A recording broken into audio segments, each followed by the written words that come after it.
Chapitre 6. Dès que l'homme commence à désirer quelque chose, désordonnément, aussitôt il devient inquiet en lui-même. Le superbe et l'avare n'ont jamais de repos, mais le pauvre et l'humble d'esprit vivent dans l'abondance de la paix. L'homme, qui n'est pas encore parfaitement mort à lui-même, est bien vite tenté, et il se comble dans les plus petites choses. Celui dont l'esprit est encore infirme, appesanti par la chair et incliné vers les choses sensibles, a grande peine à se détacher entièrement des désirs terrestres. C'est pourquoi, lorsqu'il se refuse à les satisfaire, souvent, il éprouve de la tristesse, il est disposé à l'impatience quand on lui résiste.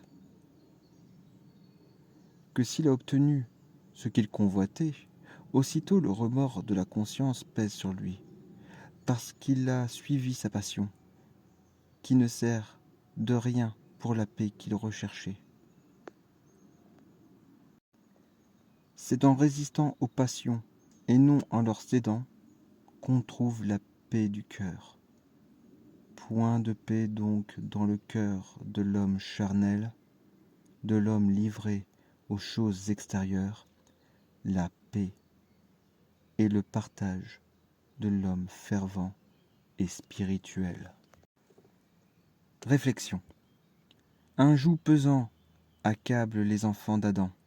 Fatigués sans relâche par les convoitises de la nature corrompue, succombent-ils? La tristesse, le trouble, l'amertume, le remords s'emparent aussitôt de leur âme. Superbe encore, au fond de l'ignominie, inquiet et las de moi-même, dit saint Augustin en racontant les désordres de sa jeunesse. Je m'en allais loin de vous, ô mon Dieu, à travers des voies toutes semées de stériles douleurs. Il en coûte plus à l'homme de céder à ses penchants que de les vaincre. Et si le combat contre les passions est dur, une paix ineffable en est le fruit.